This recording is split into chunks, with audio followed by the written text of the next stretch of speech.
सुनाओ IDFC first bank. अब देखिए 82.04 का प्राइस हमें देखने को मिला है और धीरे धीरे धीरे यहाँ पर जो है लॉन्ग बिल्डअप यहाँ पर आईडीएफसी फर्स्ट बैंक में शुरू हो चुका है। यहाँ पर अगर आप देखें तो ब्रेकआउट तो है, लेकिन आधा ब्रेकआउट हमें देखने को मिला है। पूरा ब्रेकआउट कहां पर देखने को मिलेगा?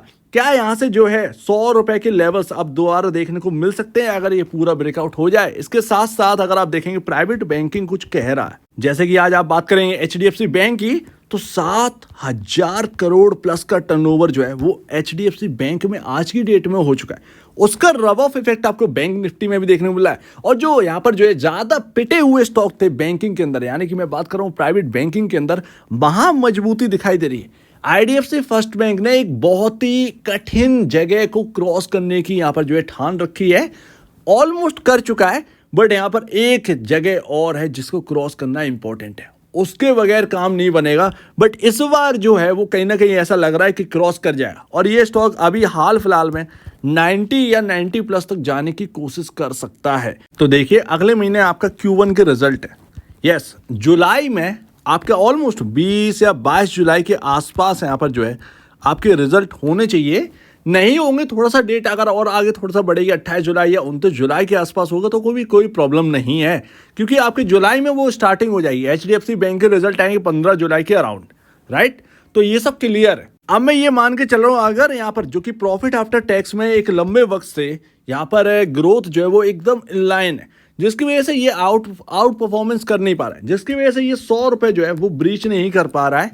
अगर वाकई में Q1 के अंदर ये 4 क्वार्टर से जो स्लो ग्रोथ हमें देखने को मिल रही है, या कह सकते हैं जो इनलाइन ग्रोथ हमें देखने को मिली है, अगर यहाँ पर जो है प्रॉफिट आफ्टर टैक्स में कोई उछाल आना है Q1 के अंदर, तो उससे पहले आपका स्टॉक रिएक्ट कर जाएगा, ये आप मान के चलिए। और मैं हमेशा आपसे कहता हूं कि इंडिया अभी ना डेवलप्ड नेशन नहीं है, डेवलपिंग नेशन है। और अगर आप डेवलपिंग नेशन के अंदर देखेंगे तो बैंकों का एक बड़ा रोल है। एक टाइम के लिए ग्रोथ जो है वो स्लो हो सकती है, लेकिन हमेशा के लिए यहाँ पर जो है ग्रोथ स्लो नहीं हो सकती। हम डेवलप जब हो जाएंगे तब आप ये बात करिएगा, अभी तो बहुत ऊंचाइयां छूना बाकी। सो दैट ये एक अंतर है, ये एक बड़ी बात है जो कि आपको माननी पड़ेगी। और अभी अगर आप देखेंगे तो पी रेशियो जो है वो अब इंडस्ट्री पी से एवब निकल चुका है। 19.83 पर यहाँ पर जो है पी रेशियो आ चुका है। 17.16 का आपका इंडस्ट्री पी देखने को मिल रहा है, but price to book value देखिए 1.81 टाइम।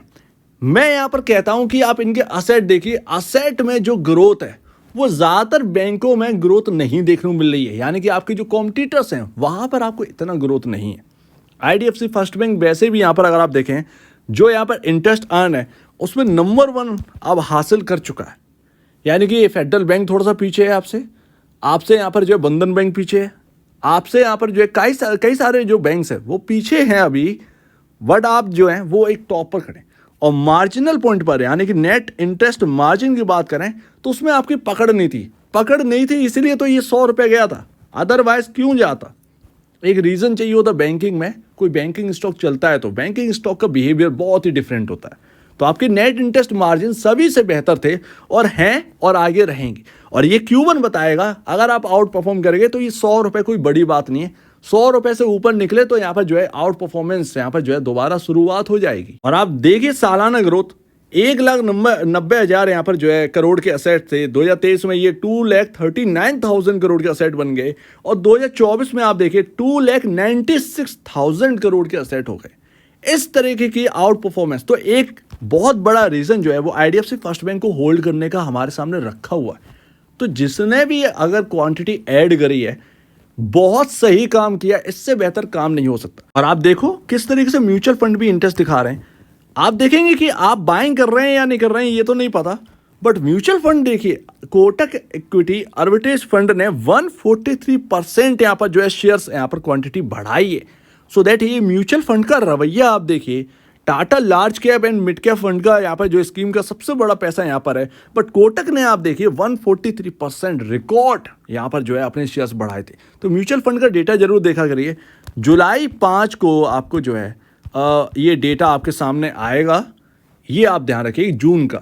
तो यहाँ पर म्यूचुअल फंड का रवैया और समझ में आएगा। और बैंकिंग में कई सारे स्टॉक्स हैं, जैसे कि मेरे 2 फेवरेट हैं, आपका आईडीएफसी फर्स्ट बैंक पहला, दूसरा यहाँ पर जो है फेडरल बैंक। यहाँ पर 80 रुपए पर मैंने बाई करवाया था फेडरल बैंक को एक टाइम पर, लेकिन स्टॉक चलता नहीं था। लेकिन अभी जब 121 पर करवाया तो ये स्टॉक जो है वहां से देखिए 174 स्टिल अभी भी गेन देखने को मिला।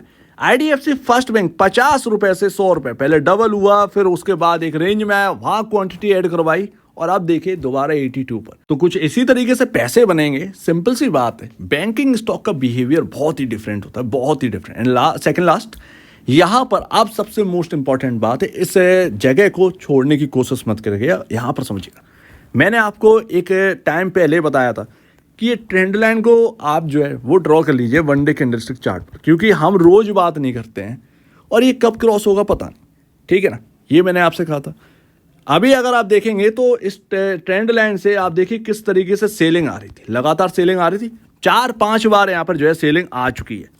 अभी आप देखेंगे दोबारा सेलिंग आई थी, उसके बाद यहाँ पर 4 जुलाई को यहाँ पर जो एक बड़ी गिरावट आई, जून को एक बड़ी गिरावट आई, उसमें यहाँ पर पार्टिसिपेट किया और 5 जून को यहाँ पर जो है एक अच्छी खासी रिकवरी आई, राइट। वो सब कुछ हो चुका, आपको एक बाई करने का मौका मिलेगा निचले लेवल पर। अभी अगर आप देखेंगे तो हमने इस ट्रेंड लाइन को तोड़ दिया है और उसके ऊपर निकल गए।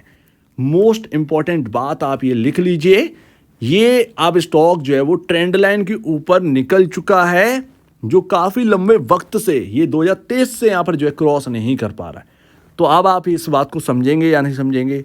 इसीलिए वन डे कैंडलस्टिक चार्ट पर मैंने आपसे कहा था कि ये ट्रेंड लाइन को ड्रॉ कर लीजिए। जब भी ये ट्रेंड लाइन निकलेगी इसके अंदर बूम आएगा, और कल की डेट में आपका बूम देखने को मिला आईडीएफसी फर्स्ट बैंक में। जैसे ही यहाँ पर ट्रेंड लाइन जो है वो निकली, उसके बाद आप देखिए कितना बढ़िया कैंडल यहाँ पर जो है बनता हुआ दिखा है आज की डेट में भी। बट आज जो सेलिंग आई है वो कहाँ से आई है, वो 83.50 के लेवल से आई। क्यों आई है, क्योंकि ये बहुत ही रेजिस्टेंस वाला लेवल है, राइट। हम 83, 85 को यहाँ पर जो है क्रॉस नहीं कर पा रहे हैं। अब बारी आ चुकी है इस 2 रुपए की रेंज को क्रॉस करने का। आसान नहीं है लेकिन इतना टफ भी नहीं है, हम ट्रेंड लाइन के ऊपर निकल चुके। क्या करना चाहिए, क्या हम यहाँ पर एक बाइंग रख सकते हैं? बिल्कुल रख सकते हैं, एक छोटा सा स्टॉप लॉस के लिए।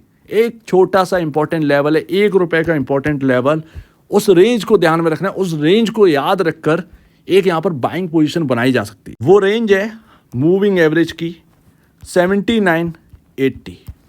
बस बैगल एक्चुअल में 79.44-45 का लेवल है, बट मैंने 79 रखा है।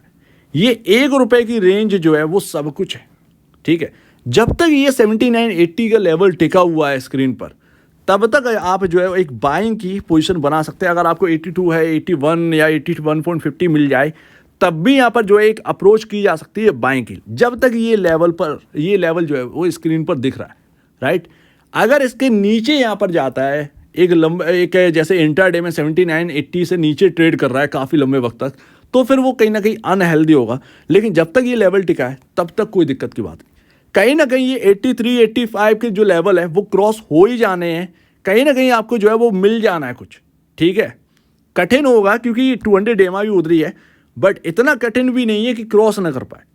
तो मेरा मानना यही है कि अगर आपको थोड़ा सा भी डिप मिले, 82.28 चल रहा है, 81 का दिख जाए या कुछ भी दिख जाए, आपको 79.80 को ध्यान में रखकर अगर आप बाई के लिए आगे बढ़ रहे हैं तो आप बढ़ सकते हैं। लेकिन स्टॉप लॉस मस्ट है, स्टॉप लॉस रखना पड़ेगा बिल्कुल, ठीक है। अगर 85 का लेवल निकल जाता है, उसके ऊपर हम टिक जाते हैं, तो फिर ध्यान रखिएगा कहीं ना कहीं एक स्ट्रॉन्ग ब्रेकआउट हुआ है इस स्टॉक के अंदर, वो कहीं ना कहीं आपको 90 के अराउंड लेकर जाएगा। और 92 बहुत ही क्रिटिकल जोन है। जब यहाँ पर जो है 92 पर आए हैं, एक यहाँ पर गिरावट आई है, मतलब बहुत बार नहीं आ चुके लेकिन उसके आसपास रहे हैं ना, इसलिए 92 निकला तो 100 रुपये आपकी थाली में रखा हुआ है। आप समझिएगा ना 100 रुपये कैसे आएगा। तो इस चीज़ पर ध्यान रखिएगा। बस बाइंग के लिए अगर आपको लग रहा है कि मुझे बाई कर लेना चाहिए, तो इस रेंज को ध्यान में रखकर करना है। इस रेंज को एज अ स्टॉप लॉस भी आप मान सकते हैं अगर आपकी इच्छा हो तो। बाकी आपका यहाँ पर जो है अगर आपका स्टॉप लॉस कुछ और है तो वो आप रख सकते हैं, बट 79.80 बहुत ही मस्ट है, इंपॉर्टेंट लेवल, इसको हम इग्नोर नहीं कर सकते। सो उम्मीद है काफ़ी कुछ आपको समझ में आया होगा। बहुत लंबा कंसोलिडेट चला है 77 पर, बहुत ही लंबा कंसोलिडेशन चला है 77 के लेवल पर। वैसे कायदे में तो आपको लॉन्ग करना चाहिए 77-76 के लेवल को ध्यान में रखकर, लेकिन उसमें अगर आप देखें तो कितना रुपए का गैप आ जाएगा, 76 रुपए से लमसम 6 रुपए का, जो कि यहाँ पर डाइजेस्ट नहीं होगा, ठीक है। तो वो थोड़ा सा निकल गया, अब वो निकल चुका है टाइम। जो बाई का टाइम था, वो असली बाई का टाइम वो निकल चुका है। जिन लोगों ने मिस कर दी वो मिस कर दी, जो उस वक्त बात समझे और जिन्होंने ऐड करी उनको आज बेनिफिट मिल रहा है उस बात का। लेकिन कहीं ना कहीं आप मूविंग एवरेज को एक बार ध्यान में रखकर आप इसमें ट्रेड एक जनरेट कर सकते हैं। तो बस इस पर ध्यान रखिएगा, स्टडी करिएगा, स्टडी मस्ट है, इस पर ध्यान रखिएगा। अगर सही बैठ गया तो कहीं ना कहीं एक आपको जो है वो 10% की तेजी कहीं ना कहीं आपको रिटर्न कमाकर ये स्टॉक दे सकता है कुछ ही वक्त में। तो अपनी स्टडी करिए इस पर, क्या ठीक लग रहा है क्या नहीं, उसके बाद यहाँ पर कुछ आगे बढ़कर करना है। और अगर आप चाहें तो अपने ब्रोकर एडवाइस से जरूर सलाह लीजिएगा या खुद की स्टडी करिए, बस सब कुछ वही है। तो आप क्या कहना है इसके ऊपर कमेंट सेक्शन में कहिए। और वीडियो देखने के लिए बहुत धन्यवाद दोस्तों।